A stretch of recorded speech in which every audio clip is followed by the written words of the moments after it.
Hello, my friends. Today we are starting with the Sumy direction.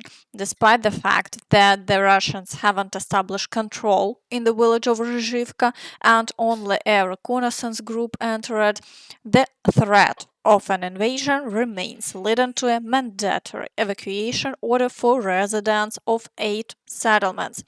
So far, there have been no offensive actions from the Russian side, and we're waiting to see how the situation develops. In the Kharkiv direction, the fighting continues, and the Russians' plan is partially working. The Ukrainian Armed Forces have to expand a huge amount of resources to stop and counterattack the Russians.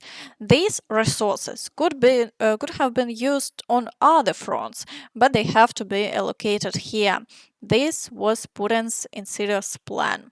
Today, clashes are ongoing near the village of Hlyboke, and the Ukrainian Armed Forces are still unable to establish full control over the village as the Russians continue to send in reinforcement, keeping the battles intense.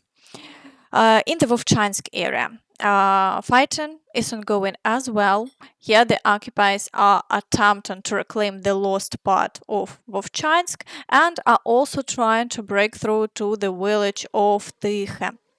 Over the past day, they conducted 3 assaults, but none were successful and the front line remains unchanged.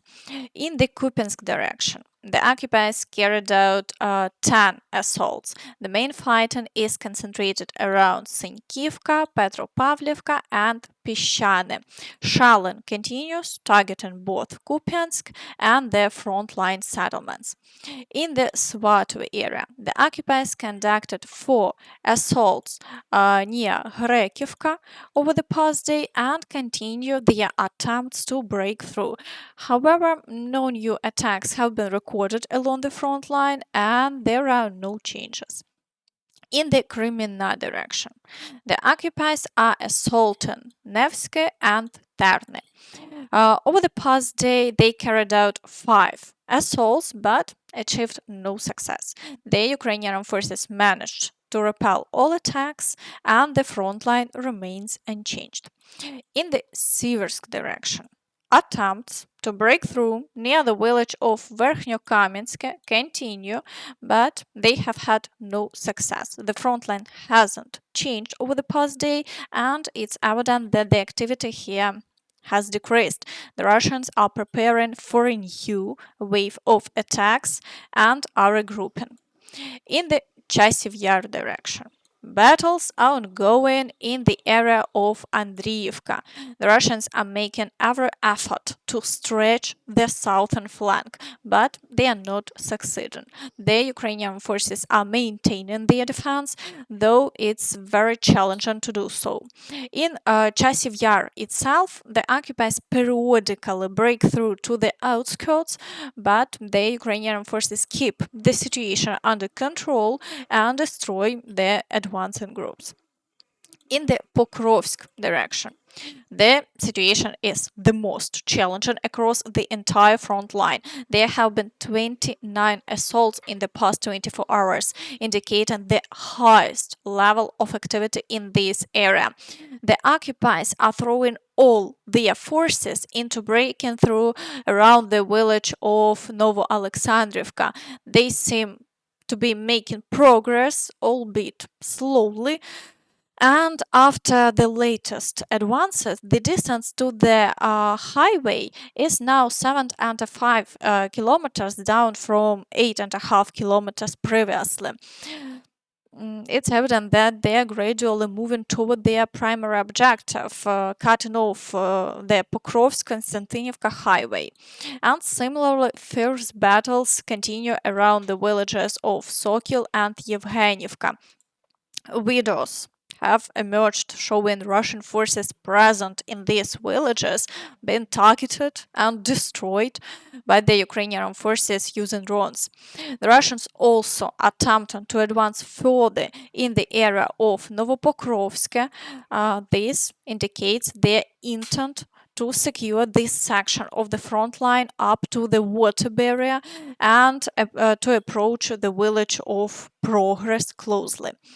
Additionally, although no new assaults have been recorded near the village of Kharkiv, the Russians have already approached the village and are reportedly even on its outskirts. I think it's only a matter of time before new assaults begin in this section of the front. The situation is difficult, and as before, there is a significant advantage in manpower for the Russians. In the Kurakhove direction, there is also very high activity with 20 assaults in the past 24 hours. The Russians are trying to fully capture Krasnohorivka and street fighting is ongoing. Battles are also taking place around the village of Paraskoviivka and attacks on the village of Kostiantynivka have resumed. Although there have been no changes to the front line in the past 24 hours, fighting continues and shelling persists both along the front line and in the rear. In the Vuhledar direction, fighting continues near Staromayorsk, where the shelling extended up to 10 kilometers deep into Ukrainian held territory. Increasingly, reports from Russian correspondents indicate that Russian forces are struggling under the pressure from the Ukrainian Armed Forces. Despite initially breaking through to Staromayorsk, they have retreated back. Let's read. In Staromayorsk, 10 soldiers from the 127th Motorized Rifle Division couldn't withstand the enemy's fire, abandoned their positions, and retreated to the rear. An investigation is currently underway regarding this incident. Overall, in the Dnipro front sector, we are experiencing a shortage of manpower. It has become challenging to recruit even for Storm Z units. It's no wonder our regional authorities are raising the one-time payment for signing a contract. As we see from here on the front, all our efforts to attract manpower no longer meet the needs of the entire Special Military Operation Group. Okay, continue. In the Zaporizhzhia direction, there have been no changes. Here, the occupiers are attempting to break through to Mala Tokmachka, but the Ukrainian Armed Forces are successfully repelling all attacks, and the front line hasn't changed in the past 24 hours. In the Kherson direction, the occupiers are making intermittent attempts to assault the village of Kreminna and continue shelling the right bank of the Dnipro River.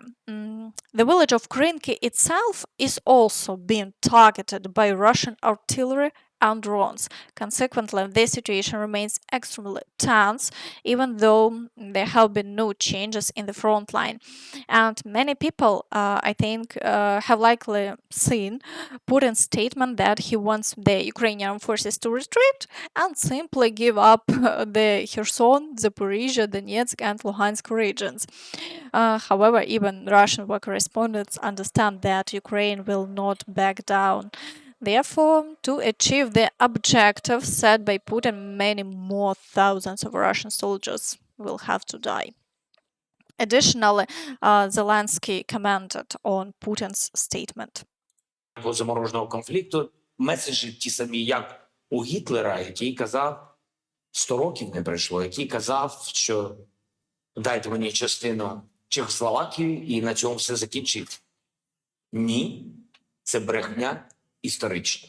Брехня. Після цього у нього була Польща, дайте мені частину Польщі. Після цього була окупація всієї Європи. І ви знаєте, і ця хвиля нацизму ненажерливої такого напрямку, він йде всюди, він був і в Північній Африці, Гітлер туди добрався, Атлантика, тощо, майже на всій території земної кулі. Ось що таке нацизм. Не можна вірити в такі меседжі. Stoltenberg also responded to Putin's statement. It's not for Ukraine to withdraw forces from Ukrainian territory. It's for Russia to withdraw their forces from occupied Ukrainian land. And this proposal is a proposal that actually means that Russia should have the right to occupy even more Ukrainian land, all the 4 provinces that they claim are not Ukrainian.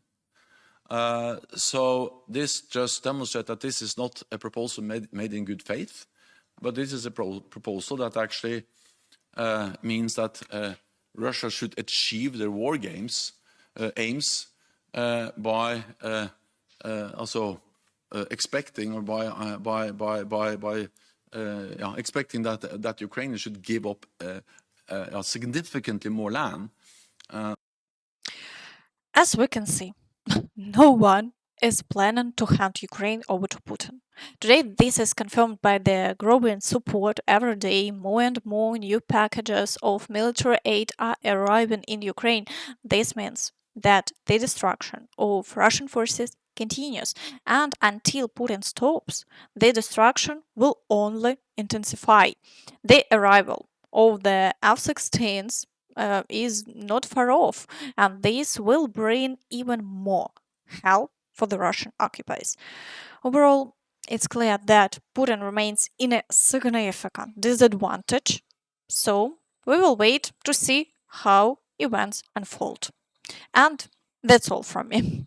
So please don't forget to like this video, subscribe to the channel, and of course hit the notification bell to stay updated on all the latest news.